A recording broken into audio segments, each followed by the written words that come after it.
Iran America యుద్ధంలో మధ్యవర్తి పాత్ర పోషిస్తామంటూ పాకిస్తాన్ చేసిన హంగామా అంతా ఇంతా కాదు. అందులో ఘోరంగా విఫలమైన తర్వాత అసలు నిజం బయటకు వచ్చింది.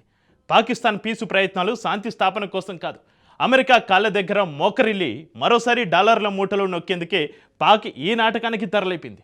తీవ్ర ఆర్థిక సంక్షోభంలో కూరుకుపోయిన బెగ్గర్ కంట్రీ వాషింగ్టన్ నుంచి ఏకంగా $10 బిలియన్ సాయం కోసం ప్లాన్ వేసింది. మధ్యవర్తిత్వం పేరుతోటి అమెరికాకు దగ్గరే ఇప్పుడు ఆ దేశాన్ని ఎక్స్చేంజ్ స్టెబిలైజేషన్ ఫెసిలిటీ కోరుతూ పాకిస్తాన్ పంపిన రహస్య ప్రతిపాదనలో గుట్టు రట్టయింది. ఇంతకు మధ్యవర్తిత్వం పేరుతోటి అగ్రరాజ్యంతో ఉగ్రదేశం ఆడిన గేమ్ ఏంటి? $10 బిలియన్ కోసం వాషింగ్టన్ ముందు ఎందుకు మోకరిల్లుతోంది?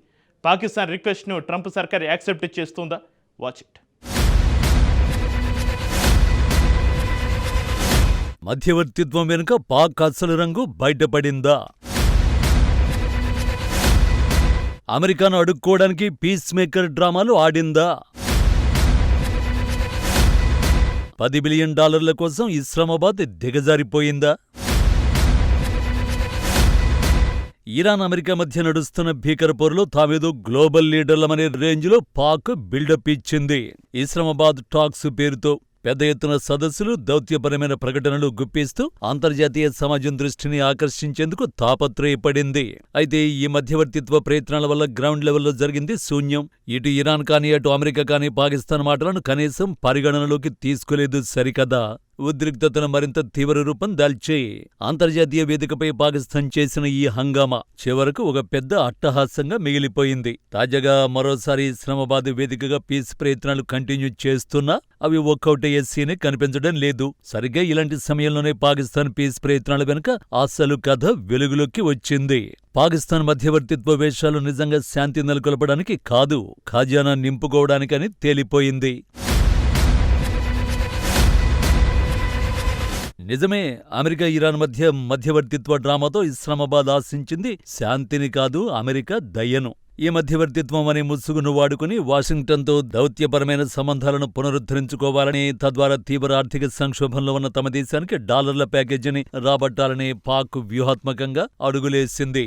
అందులో భాగంగానే అమెరికా నుండి అత్యంత ప్రతిష్టాత్మకమైన భారీ మొత్తంతో కూడిన $10 బిలియన్ ఎక్స్చేంజ్ స్టెబిలైజేషన్ ఫెసిలిటీని పొందడానికి తెర వెనుక పెద్ద ప్లానే వేసింది. పాకిస్తాన్ ప్రభుత్వం US treasury secretary Scott Besant కు ఒక రహస్య ప్రతిపాదనను పంపినట్లు అంతర్జాతీయ కథనాలు చెబుతున్నాయి. 5 ఏళ్ల సుదీర్ఘకాల పరిమితి కలిగిన $10 బిలియన్ ద్వైపాక్షిక ఎక్స్చేంజ్ స్టెబిలైజేషన్ సపోర్ట్ ఫెసిలిటీని ఏర్పాటు చేయాలని ఇస్లామాబాద్ అమెరికాను వేడుకుంది. ప్రస్తుతం దేశంలో రోజురోజుకు పడిపోతున్న విదేశీ మారక నిల్వలను కాపాడుకోవడానికి, అలాగే అంతర్జాతీయ మార్కెట్లో పాకిస్తానీ రూపాయి విలువపై ఉన్న విపరీతమైన ఒత్తిడిని తగ్గించుకోవడానికి ఈ నిధులు తమకు సంజీవని లాంటివని పాక్ ఆ లేఖలో మొరపెట్టుకుంది. ప్రస్తుతం పాకిస్తాన్ ఆర్థిక పరిస్థితి IMF దయాదాక్షిణ్యాలపైనే ఆధారపడి ఉందనేది open secret. $7 billion IMF programme కింద కఠినమైన ప్రజా వ్యతిరేక ఆర్థిక నిబంధనల్ని అమలు చేస్తూ పాక్ పాలకులు ఊపిరి పీల్చుకుంటున్నారు. దీనివల్ల దేశంలో పన్నులు విపరీతంగా పెంచాల్సి వచ్చింది, ప్రభుత్వ వ్యయాలను తగ్గించాల్సి వచ్చింది. ఈ ప్రజాదరణ లేని నిర్ణయాల వల్ల పాకిస్తాన్ అంతటా అంతర్గత తిరుగుబాట్లు వస్తున్నాయి. ఈ నేపథ్యంలో అమెరికా గనుక ఈ $10 బిలియన్ సదుపాయాన్ని అందిస్తే దేశానికి IMF కఠిన నిబంధనల నుండి, అలాగే అత్యవసర రుణాల భారం నుండి పెద్ద ఉపశమనం లభిస్తుందని పాక్ ఆశపడుతోంది. కానీ పాక్ కోరుతున్న ఎక్స్చేంజ్ స్టెబిలైజేషన్ సదుపాయం అంత తేలిగ్గా లభించేది కాదు. యుఎస్ ట్రెజరీ ఈ నిధులను అత్యంత అరుదైన సందర్భాలలో అమెరికాకు వ్యూహాత్మకంగా అత్యంత కీలకమైన భాగస్వామ్య దేశాలకు మాత్రమే ఇస్తుంది. చరిత్రను పరిశీలిస్తే 2025లో తీవ్ర సంక్షోభంలో ఉన్న అర్జెంటీనాకు, అలాగే 2002లో ఉరుగ్వేకు మాత్రమే ఇటువంటి ప్రత్యేక ప్యాకేజీలను అమెరికా అందించింది. ఇక మెక్సికోకు 1940 నాటి $9 బిలియన్ స్వాప్ లైన్ అందుబాటులో ఉంది. ఇప్పుడు ఏ అర్హత లేకపోయినా కేవలం దౌత్య నాటకాలతో ఆ దేశాల సరసన చేరి అమెరికా ఖజానాను కొల్లగొట్టాలని పాక్ చూస్తోంది. పాకిస్తాన్ ప్రస్తుత ఆర్థిక స్థితిని లోతుగా విశ్లేషిస్తే అది కేవలం అప్పుల పునాదులపై నిలబడ్డ ఒక తాత్కాలిక సౌధమని అర్థమైపోతుంది. 2023లో $3 బిలియన్ IMF స్టాండ్ బై ఒప్పందంతో చావుదప్పి కన్నులొట్టుబోయినట్లు డిఫాల్ట్ కాకుండా బయటపడింది. ఆ తర్వాత మళ్లీ $7 బిలియన్ ఎక్స్టెండెడ్ ఫండ్ ఫెసిలిటీ, వాతావరణ మార్పుల పేరుతో మరో $1.3 బిలియన్ రుణాన్ని పొందింది. ఇవన్నీ ఉన్నప్పటికీ సొంతంగా ఆదాయాన్ని సృష్టించుకునే శక్తి లేక చైనా, సౌదీ అరేబియా ఇచ్చే రోల్ ఓవర్లు, డిపాజిట్ డిపాజిట్లపైనే పాక్ విదేశీ మార్గ నిల్వలు ఊపిరిపోసుకుంటున్నాయి. ఒక చేత్తో అప్పు తెచ్చి మరో చేత్తో పాత అప్పు తీర్చడమే పాకిస్తాన్ నిత్యకృత్యంగా మారింది. ఈ ఏడాది ఏప్రిల్లో యుఏఈకి పాకిస్తాన్ ఏకంగా $3.5 బిలియన్ చెల్లించాల్సి వచ్చింది. ఆ సమయంలో చేతిలో పైసలు లేక దిక్కుతోచని స్థితిలో ఉంటే సౌదీ అరేబియా $3 బిలియన్ కొత్త ఆర్థిక మద్దతు అందించి పాక్ను గండ నుండి గట్టెక్కించింది. ఇలాంటి దారుణమైన పరాయి దేశాల డిపాజిట్లపై బతుకుతూ కూడా 2026 చివరి నాటికి తమ విదేశీ మార్గ నిల్వలు $20 బిలియన్ చేరుకుంటాయని పాకిస్తాన్ సెంట్రల్ బ్యాంకు అంచనా వేయడం హాస్యాస్పదంగా మారింది. పాక్ పాలకుల పగటి కలలు ఎలా ఉన్నా అంతర్జాతీయ credit rating agency Fitch Ratings మాత్రం పాకిస్తాన్కు గట్టి హెచ్చరికలే జారీ చేసింది. ఐఎంఎఫ్ ప్రోగ్రాం వల్ల ప్రస్తుతం పాక్ ఆర్థిక వ్యవస్థ తాత్కాలికంగా కొంత స్థిరపడినట్టు కనిపిస్తున్నా అది ఏ క్షణంలో అయినా కుప్పకూలొచ్చని పేర్కొంది. అంతర్జాతీయ మార్కెట్లో పెరిగే ఇంధన ధరలు, సప్లై చైన్లో వచ్చే అంతరాయాలు పాక్ విదేశీ మార్గ నిల్వలను పూర్తిగా దెబ్బతీసే ప్రమాదం ఉందని, ఈ అప్పుల రాజ్యాంగం ఎక్కువ కాలం మనుగడ సాగించలేదని ఫిచ్ హెచ్చరించింది.